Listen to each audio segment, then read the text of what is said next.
किया। मैंने कभी भी परमेश्वर से शब्दों के माध्यम से कभी ये नहीं मांगा कि मैं इस तरह खड़े होकर उनकी स्तुति करूं और उनके सिखाए हुए वचन को दे पाऊं। लेकिन हाँ, मन में कहीं था, कहीं दबा हुआ था। लेकिन कहते हैं ना कि परमेश्वर हमारे मनों को और हमारे गहरे से गहरे राजों को जानता है। तो परमेश्वर को पता था कि ये मैं कर सकती हूँ, और वो जानते थे कि वो उनके दिए हुए नॉलेज मैं सबको बता सकती हूँ। तो आज उन्होंने मुझे यहाँ खड़ा किया और हम शुरू करते हैं हमारे वचन। इससे पहले हम वचन में जाएं। क्या आपको पता है इस बाइबल में सबसे पहली नबियाँ कौन थी? क्या किसी को पता है जिसने इजराइलियों का न्याय किया था? वो थी दिबोरा। क्या आपको पता है कि मूसा को परमेश्वर ने मारना चाहा था? मूसा बचाए गए अपनी सिर्फ पत्नी की वजह से, और इजराइल बचा सिर्फ एक महिला की वजह से। सिर्फ परमेश्वर याकूब, मूसा और अब्राहम का परमेश्वर नहीं है। याकूब हाजिरा का, याकूब सारा का और याकूब रेबेका का भी परमेश्वर है। इसलिए हम लोग ये नहीं सोचे कि परमेश्वर ने कहा है कि सिर्फ मैं अब्राहम, इसहाक और याकूब का परमेश्वर हूँ। ये हमारा वचन दोधारी तलवार है और हम सिर्फ उसका एक पक्ष देखते हैं, हमें दूसरा भी पक्ष देखना है। तो आज का वचन हम ना मूसा के बारे में पढ़ेंगे, ना हम दिबोरा के बारे में पढ़ेंगे। आज हम पढ़ेंगे रेबेका के बारे में, जो हमारी एक आदि माताओं में से एक है। तो आइए वचन निकाल लें। आज का हमारा जो वचन है उसमें इस तरह लिखा है, लड़के उसके गर्भ में आपस में लिपट कर एक दूसरे को मारने लगे। तब उसने कहा, मेरी जो ऐसी की दशा रहेगी तो मैं कैसे जीवित रहूंगी? और वह यहोवा की इच्छा पूछने को गई। आज हम में से कितने लोग हैं जो परमेश्वर की इच्छा पूछ कर आए? मैं तो आई हूँ, बहुत से लोग आए हैं, लेकिन हमें सबसे पहले सुबह सबसे पहले उठकर हमें परमेश्वर की इच्छा ही पूछनी चाहिए। yes. और हम जो भी काम करते हैं हमें सबसे पहले परमेश्वर की इच्छा पूछनी चाहिए, क्योंकि वही है हमारा कर्ता और हमें देखने वाला। वो हमें हाथों में से देख सकता है, हमें नाम लेकर उसने बुलाया है। तो हम रेबेका की बात कर रहे हैं, जो यहाँ से हमारे इतिहास शुरू होता है। हमारा मेन इतिहास यहाँ से शुरू होता है। यहाँ से इजराइल का जन्म हुआ है।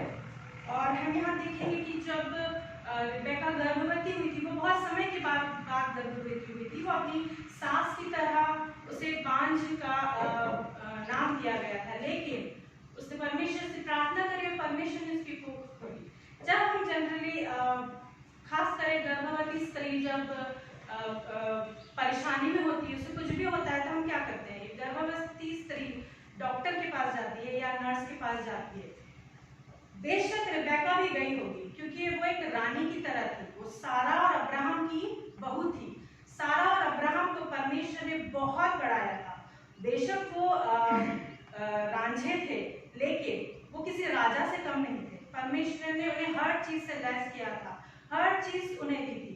उन्हें परमेश्वर ने बेशक हकीम भी दिए होंगे, उस जमाने के डॉक्टर भी दिए होंगे। और जब रेबेका अपने पीहर से वापस अपने ससुराल आई थी, तब उसके साथ एक दाई भी आई थी। उसके साथ उसके लोगों ने एक दाई को भी भेजा था। बेशक वो गई होगी, लेकिन एक माँ का इंट्यूशन होता है कि उसके गर्भ में क्या हो रहा है। ये बात सिर्फ एक माँ ही समझ सकती, एक महिला ही समझ सकती। तो उसे बेशक समझ में नहीं आया और उसने कहा, मेरी दुर्दशा क्यों है?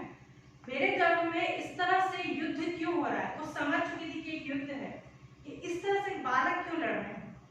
उस समय तो कोई सोनोग्राफी होती नहीं होगी, बेशक नहीं होती, लेकिन वो समझी थी। लेकिन उसने सोचा कि मुझे ये आंसर कहीं नहीं मिलेगा, मैं सीधे परमेश्वर के पास जाऊं। और वो क्या गई? परमेश्वर की इच्छा पूछने को गई।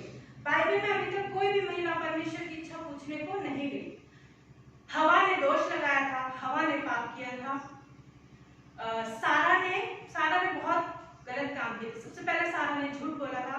सबसे पहले सारा परमेश्वर की बातों पर हंसी थी। सबसे पहले सारा ने अपने परमेश्वर की पे विश्वास ना करते हुए एक दूसरी जाति बनाने का पाप किया था। ये सारा की वजह से हुआ था। उसने हाजिरा को अब्राहम के पास भेजा था और हाजिरा जो थी वो रोई थी, वो डरी हुई थी। लेकिन हमारी जो रेबेका है उसने क्या किया था? वो परमेश्वर की इच्छा पूछने को गई थी। वो जानती थी, वो रूपवती थी, वो गुणवान स्त्री थी, वो परमेश्वर की इच्छा पूछने को गई थी। और यहाँ पे ये बात साफ होता है कि परमेश्वर ने रिबेका को सिर्फ यहाँ पर नहीं चुना, परमेश्वर ने रिबेका को उसके जन्म से पहले चुन लिया था ये काम करने के लिए। यहाँ पर ये जो वर्ष है इसमें इजरायली जाति एक महिला के द्वारा आगे बढ़ी। परमेश्वर ने यहाँ पे एक महिला को चुना। यहाँ पे हाँ, इसहाक ने अपने बेटे को आशीष दी थी, आशीर्वाद दिया था, लेकिन वो आशीर्वाद सही जगह पहुंचा एक महिला की वजह से, वो थी रिबेका। वो हमारे आदि माताओं में से एक है। अब आगे पढ़ते हैं। तब यहोवा ने उससे कहा, और जब वो यहोवा की इच्छा पूछने को गई तब बेशक यहोवा ने उससे बात, पहले व्यवस्था से पहले हम लोग व्यवस्था से पहले हमने बाइबल में पढ़ा है क्या होता था कि सबको पता है कि एक वेदी बनाते थे और उस पर हव्य चढ़ाते थे और परमेश्वर उसको सुनकर देखकर नीचे आ जाता था। सुगंध को परमेश्वर उसको देखकर नीचे आ जाता था। उस वक्त कोई परमेश्वर ने किसी को चुना नहीं था कि इसके जरिए तुम हव्य चढ़ा। रिबेका गई, हव्य चढ़ाया और परमेश्वर से दिया। उस वक्त आप चाहे कोई भी हो, स्त्री हो या पुरुष हो, कोई भी, आप परमेश्वर से बात कर सकते थे डायरेक्ट। और रिबेका गई और परमेश्वर ने उसको जवाब दिया, और परमेश्वर ने उसको सीधा जवाब नहीं दिया, परमेश्वर ने उसको एक रिडल दी। अभी तो हम समझते हैं कि जातियां क्या है, क्योंकि हमने बचपन में कहानियों में पढ़ा है और बच्चों को हम ये कहानी सुना चुके हैं, लेकिन ये एक रिडल है, ये एक पोएट है, और इसकी आखिरी की लाइन में सब कुछ साफ हो जाता है। इसमें परमेश्वर ने कहा, तेरे गर्भ में 2 जातियां होंगी। उस वक्त रिबेका को नहीं पता था कि उसकी गर्भ में क्या है, 2 जातियां हैं। 2 जातियों से मतलब बेशक प्रिंस है ना, लेकिन उसको नहीं पता था। उसने सोचा होगा कि ठीक है, परमेश्वर ने कहा है, ठीक है, और तेरी कोख से निकलते ही 2 राज्य के लोग अलग होंगे और एक राज्य के लोग दूसरे से अधिक सामर्थ्य होंगे और बड़ा बेटा छोटे के अधीन होगा। लास्ट की जो लाइन है, यहाँ पे ऐसा भी बोल सकते थे परमेश्वर कि बड़ा बेटा छोटे बेटे के अधीन होगा, लेकिन उन्होंने छोटा बेटा नहीं कहा, उन्होंने सिर्फ बड़ा बेटा कहा। उन्होंने सिर्फ बड़ा बेटा कहा। क्यों? क्योंकि पहले से उन्होंने बोल चुके थे कि तेरे गर्भ में 2 जातियां हैं, लेकिन उस वक्त रिबेका नहीं समझी होगी, क्योंकि शायद ही बाइबल में पहली ट्विन प्रेगनेंसी है बिसाइड्स अदर बुक्स। उसके बाद क्या हुआ वो सोचा होगा उसने, लेकिन ये बात उसने ना अपने पति को बताई ना किसी को बताई। उसने ये बात अपने मन में रखी कि मैं देखती हूँ, मैं परमेश्वर की इच्छा जो भी है वो पूरी होने पाए। उसने अपने ये बात मन में रखी और बेशक वो समझी नहीं होगी। वो कब समझी? जब उसके प्रसव का समय आया। जब उसके प्रसव का समय आया तब क्या पता चला कि उसके गर्भ में 2 बालक हैं।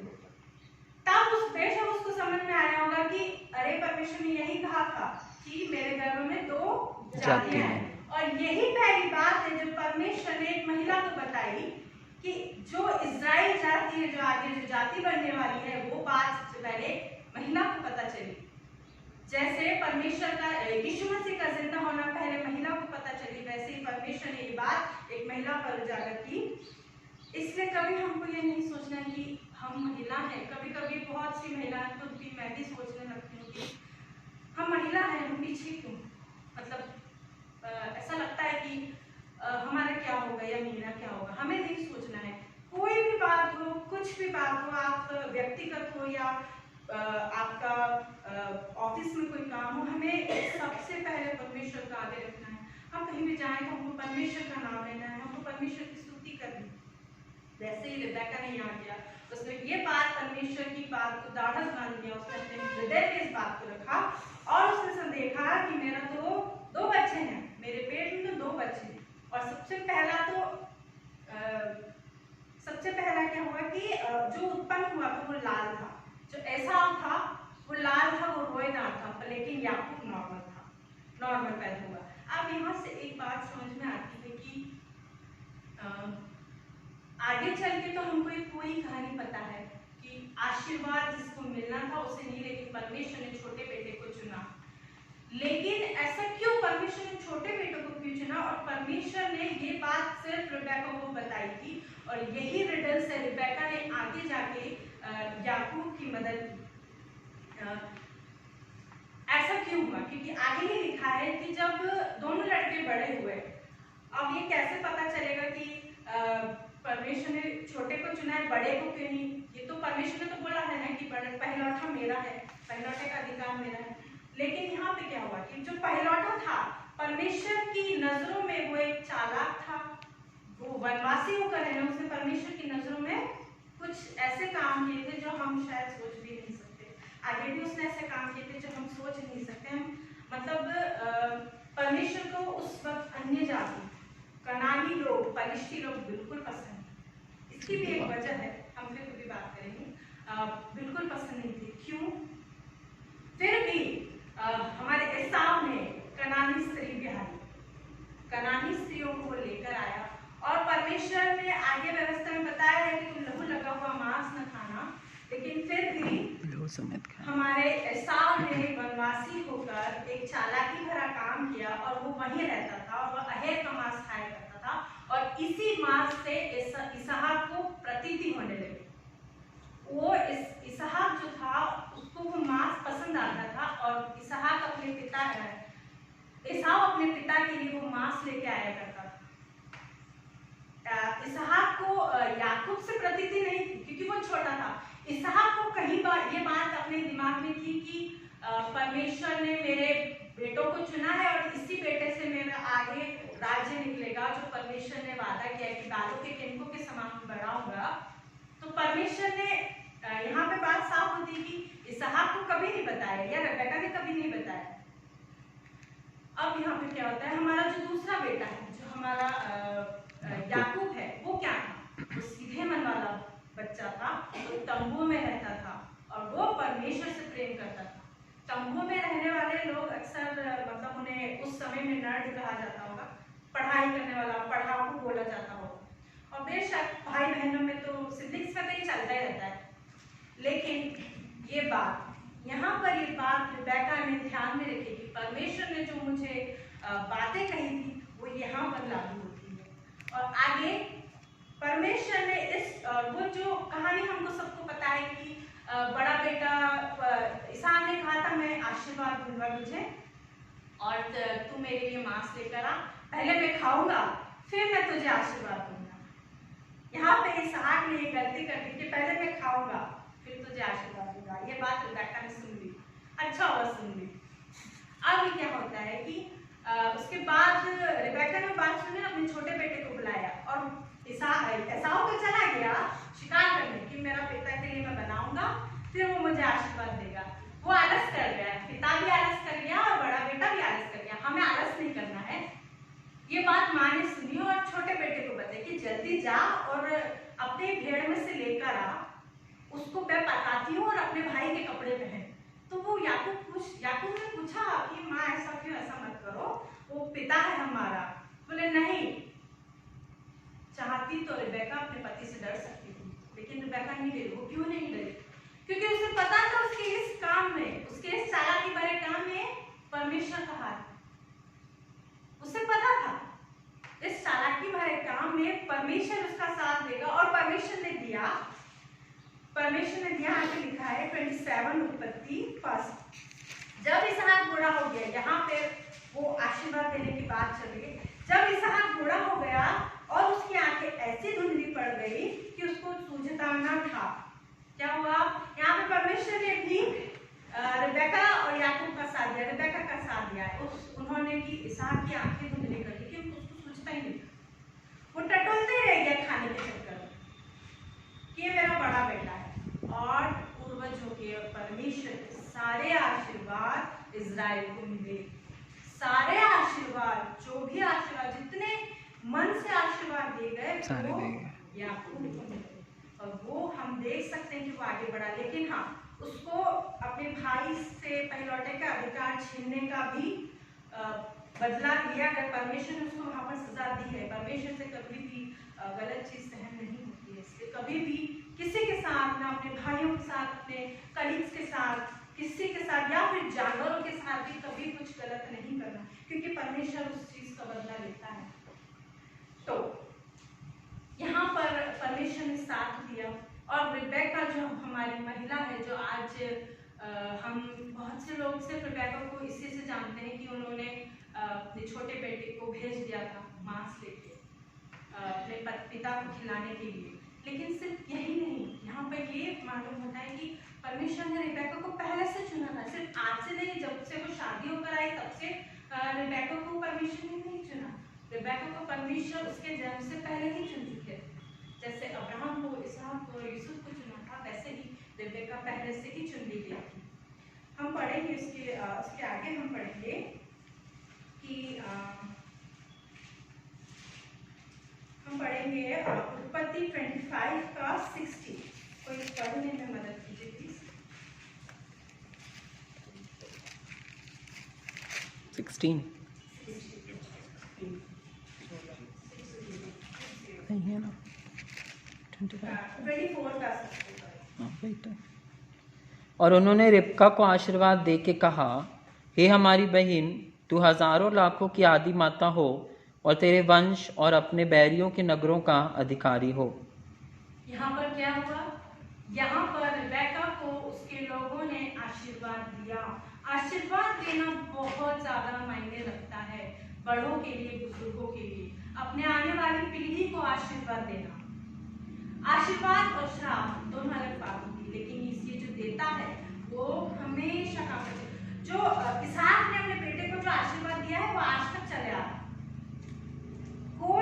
कोई भी देश उस आशीर्वाद को आज तक हटा नहीं पाया। अभी वॉर हुआ था इजराइल और फलिस्तियों के बीच में, सुना होगा आप लोगों ने। तो उसमें से कौन जीता? इजराइली। वो आशीर्वाद, परमेश्वर का वो आशीर्वाद आज तक इजराइलों के साथ है। तो हमें क्या करना है? हमें हमारे आसपास के लोगों को, हमारे जवानों को, हम जहाँ रहते हैं, हम जहाँ जाते हैं, हमें आशीर्वाद देना है, हमें परमेश्वर की स्तुति करनी है। वो आशीर्वाद हमारे लिए एक खम्भे के रूप में काम करते हैं। और ये जरूरी है कि जिस तरह आशीर्वाद काम करते हैं पीढ़ी दर पीढ़ी, उसी तरह श्राप भी काम करते हैं। खैर, श्राप की बात हम फिर कभी करेंगे। अब हम यहाँ देख लेते हैं कि जब याकूब और इसहाक को आशीर्वाद मिला था, तब देखेंगे कि 27 उत्पत्ति 27 उसका 27 देख, मेरे पुत्र की सुगंध जो ऐसे खेत की सी है जिस पर यहोवा ने आशीष दी है। परमेश्वर तुझे आकाश की ओस और भूमि के उत्तम से उत्तम उपज और बहुत सा अनाज और नया दाखमधु दे। राज्य राज्य के लोग तेरे अधीन हो और देश देश के लोग तुझे दंडवत करें। तो अपने भाइयों का स्वामी हो और तेरी माता के पुत्र तुझे दंडवत करें। जो तुझे श्राप दे वो आप ही श्रापित हो, और जो तुझे आशीर्वाद दे वे आशीष पाए। इसका मतलब यह है कि जो आशीर्वाद इजराइल को मिले वो आज तक चले आ रहे हैं और उन्हें कोई भी मिटा नहीं सकता। ये आशीर्वाद परमेश्वर की वजह से है, परमेश्वर की ओर से है। तो हम लोगों को क्या करना चाहिए? हमें परमेश्वर की आशीषें लेनी चाहिए, परमेश्वर का आशीर्वाद लेना चाहिए, और ये आशीर्वाद हमें हमारी आने वाली पीढ़ियों को भी देना चाहिए। सिर्फ आशीर्वाद में ब्लेसिंग्स देना नहीं होता है। आशीर्वाद वो होता है हम परमेश्वर के वचन हमारे बच्चों को सुनाएं, हम परमेश्वर के वचन हमारे जवानों को बताएं, हमारे चर्च में जो लोग हैं जो नहीं बोल सकते हैं हम उन्हें समझाएं। और एक और बात यहाँ पे पैलौठी की बात आती है कि जब एसाव जो भूखा था, यहाँ पर परमेश्वर ने एसाव को एक मौका भी दिया था कि तू अपने पहलौठे का अधिकार मत छोड़ना, लेकिन उसने सिर्फ खाने के लिए परमेश्वर का अधिकार छोड़ दिया। एक मसूर की दाल के लिए, लाल दाल के लिए परमेश्वर ने एसाव ने अपना पहलौठे का अधिकार बेच दिया। क्या सिर्फ खाने की बातें करते हैं? मतलब हम सिर्फ हमारी जुबान की सुनते हैं क्या? हम कभी हमारे परमेश्वर की नहीं सुनते। यहाँ पे ये बात बहुत अच्छी बात है कि यहाँ से ये दर्शाता है कि हमें सिर्फ हमारी जबान की नहीं सुननी चाहिए। हम जो खाते हैं, मतलब अधिकतर तो खाने से ही हमारा मन पिघल जाता है। हम उपास ही रहते हैं और हमें भूख लगती रहती है कि ये खाना है, भूख लगी नहीं, हमको परमेश्वर का वचन देखना है, हमको परमेश्वर का वचन खाना है, उसके हिसाब से हमको चलना है। अगर हम परमेश्वर का वचन पढ़ते रहेंगे तो हम भूख नहीं लगेगी, और अच्छे से खाने की खुशबू नहीं आएगी, हमें अच्छे से खाने की कभी याद नहीं। मुझे तो आती है, पर मैं क्या करूँ, कुछ नहीं कर सकती। हम रिबेका की बात कर रहे थे। इज़राइल को बनाने में परमेश्वर ने रिबेका को चुना, महिला को चुना था, और बहुत पहले से चुन लिया था। हम आगे पढ़ते हैं कि उसे कैसे चुना था। हम निकाल लेंगे उत्पत्ति 11 उसका 27 कोई पढ़िए प्लीज। तेरह की वंशावली यह है, तेरह से अब्राहम और नाहौर और हारान का जन्म हुआ, और हारान से लूत का जन्म हुआ। ठीक है, यहाँ पर तेरह की वंशावली है। अब्राहम और नाहौर ने तो विवाह कर लिया था, उनकी पत्नियों के नाम यहाँ पर दिए गए। लेकिन जो हारान था, उसने किससे विवाह किया इसके बारे में बाइबल में नहीं लिखा, लेकिन उसके बेटे के बारे में लिखा है, लूत के बारे में। लेकिन हम यहाँ उनकी बात नहीं करें, हम यहाँ पर तेरह की वंशावली के बारे में बात करें। यहाँ पर एक बहुत ही अच्छी बात है। देखिए, अब्राहम का बेटा कौन था? इसहाक। हारान का बेटा कौन था? लूत। और नाहोर का बेटा कौन था? नाहोर का बेटा नहीं था, नाहोर का बेटा था, लेकिन नाहोर की बेटी थी रिबेका। नाहोर की बेटी थी रिबेका, जो उसके वंश की। अब आगे पढ़ेंगे, एक और वचन निकालेंगे, उत्पत्ति 24 उसका 15 प्लीज पढ़िए। 24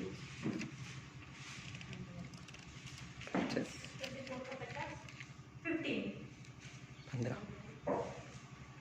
और ऐसा हुआ कि अब वह कह ही रहा था कि रेबेका, जो अब्राहम के भाई नाहोर के जन्माए मिल्का के पुत्र बतूएल की बेटी थी, वह कंधे पर खड़ा लिए हुए आई। परमेश्वर ने पहले से रिबेका को यहाँ पर चुन के रखा था। ये वो एक कोडेड चीज है जो हमें पता करनी है हर बाइबल के हर वर्स में। हमें इसको पता करना है कि ये जो वचन है, इसके अलावा इसमें और क्या है, परमेश्वर ने और क्या कहा है। यहाँ पर सिर्फ पतियों के बारे में या अब्राहम के वंशज के बारे में नहीं, यहाँ पर महिला के भी बारे में नाम है जिससे परमेश्वर ने इज़राइल जाति बनाई। परमेश्वर ने तीनों का नाम पहले से ही दे चुके थे, इसहाक, रिबेका और लूत। तो यहाँ से ये पता चलता है कि हमको कभी भी, खासकर महिलाओं के मन में बहुत ही ज्यादा मतलब जल्दी से एक पिछड़ापन आ जाता है कि ये लोग कर रहे तो हम रुक जाते हैं, सामने ये लोग हैं तो हम रुक जाते हैं। हमें रुकना नहीं है, हमें आगे बढ़ना है। तो कहीं भी हो, हमें परमेश्वर, अगर आप नहीं कर सकते, अगर हमको डर लग रहा है या हम परेशान है, तो हमें कुछ नहीं करना है, सीधे से हमें अपने परमेश्वर का नाम लेना है और उसको आगे रख के करना है। क्योंकि जब रिबेका को चुनने के लिए अब्राहम ने कहा था अपने दास से, तो कहा था कि वो वाली स्त्रियां मत लाना, कनानी स्त्री और परिश्तियों में से मत लाना, लेकिन मेरा भाई वहां पर है, वहां से किसी को लाना।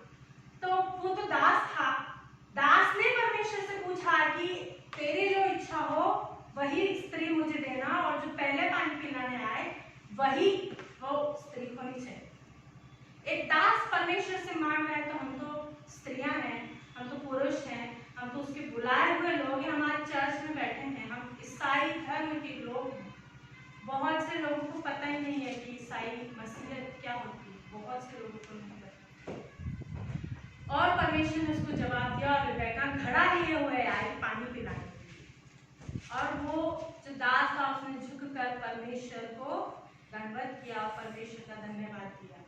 और परमेश्वर रिबेका को कहाँ से लाया था? मेसोपोटामिया से लाया था। इतनी दूर से इज़राइल जाति को बचाने के लिए, इज़राइल जाति को आगे बढ़ाने के लिए, वो आशीर्वाद देने के लिए, जो आशीर्वाद आज तक चले आ रहे हैं वो देने के लिए।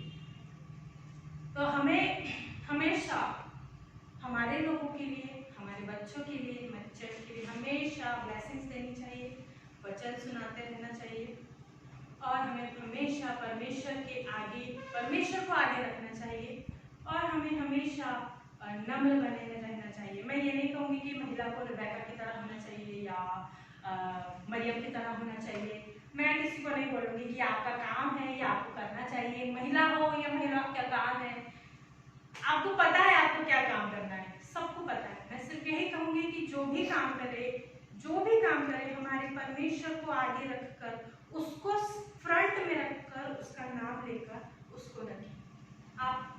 वो आपको आगे बढ़ाएगा, वो आपको ऊंचे पर बिठाएगा, जैसे उसने रिबेका को ऊंचे पर बिठाया। सारा के जाने के बाद वो रानी थी, पहले सारा थी, उसके बाद परमेश्वर ने उसको एक रानी बनाया था। वो दूर देश से आई थी, उसके लिए उसके लोगों ने बहुत सा दिया था, लेकिन वो बहुत सा भी यहाँ अब्राहम के घर आने के बाद कम था जो वो लेकर आई थी, क्योंकि परमेश्वर ने अब्राहम और सारा को बहुतायत से आशीषें दी थी और यही आशीष उसको मिली और वो एक बहुत ही स्ट्रॉन्ग वुमन थी। अकॉर्डिंग टू अदर बुक्स जो बाइबल में नहीं है, इसके अलावा जो बुक्स हैं उन बुक्स के अलावा वो बहुत ही एक स्वाभिमानी और स्ट्रॉन्ग थी जो परमेश्वर का भय मानती थी। तो हमारा वचन है, एक छोटा सी बात करके और ख़त्म करूँगी। जब मैं छोटी थी तब मैं शायद 9th में थी। उस वक्त मेरा लाइफ का बहुत ही मतलब दुख भरा पार्ट था, सबके लाइफ में होता है। उस वक्त मैं, मेरी मम्मी, हम तीनों बहुत ही टूटे हुए थे। मेरी बहन का भी पता, वो बहुत छोटी थी, लेकिन उस वक्त मुझे समझ में नहीं आता था कुछ भी, मुझे कुछ भी समझ में नहीं आता, मैं हर चीज़ में पीछे थी। लेकिन मैं सिर्फ एक चीज़ में आई थी, बाइबल पढ़ने। सुबह शाम में बाइबल ही पढ़ा करती थी, उसके हर वचन, उसके वचन बोला करती थी। और उस वक्त मेरे साथ कोई नहीं था, सिर्फ मेरी बाइबल के अलावा, कि बाइबल मेरे साथ थी।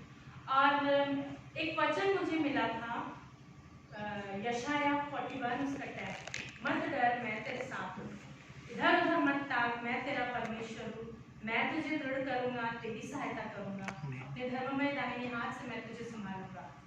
ये वचन उस वक्त मेरे लिए एक बादल का खंभा थी, जैसे इजराइलियों के परमेश्वर ने दिया था, एक आग का खंभा थी रात में उजाले के। वो वचन मेरे लिए उस वक्त था, क्योंकि हमारे पास कोई नहीं था, सिर्फ इसके अलावा मेरी मम्मी के पास भी परमेश्वर के अलावा कोई नहीं था, मेरे पास भी परमेश्वर के अलावा कोई नहीं था। वो वचन मेरे लिए एक पानी की तरह था कि मैं उसको पी लूं, मेरी प्यास बुझ जाती थी। वो वचन मेरे लिए परमेश्वर की एक वाचा थी, जो आज तक वो वाचा उसी वचन के रूप में पूरी होती रहती। तो मैं ये सिर्फ कहना चाहूंगी कि क्या आपकी जिंदगी में भी कोई ऐसा वचन है? क्या आपकी जिंदगी में भी कोई ऐसा वचन है जो परमेश्वर के प्रेम को, उसकी वो वाचा को दर्शाता है? अगर नहीं है तो उसको ढूंढिए, नहीं है तो उसको मांगिए, और अगर है तो उसको पकड़ के रखिए, उसको, उस वचन को हमेशा पकड़ के रखिए, क्योंकि वही वचन परमेश्वर ने आपको दिया है और वो वचन परमेश्वर की एक वाचा आपके लिए। पुराने जमाने के हिसाब से बाइबल के अकॉर्डिंग हम हवी नहीं चढ़ा सकते, हम बलि नहीं दे सकते, क्योंकि हमारे लिए प्रभु यीशु मसीह आ चुके हैं, उनकी हो चुका है, उनका खून बह चुका है, तो हम वो नहीं कर सकते। इसलिए परमेश्वर ने ये वचन हमारे लिए बना है, तो हमें इस वचन को पकड़कर आगे चलते हैं। परमेश्वर आपको आशीष दे।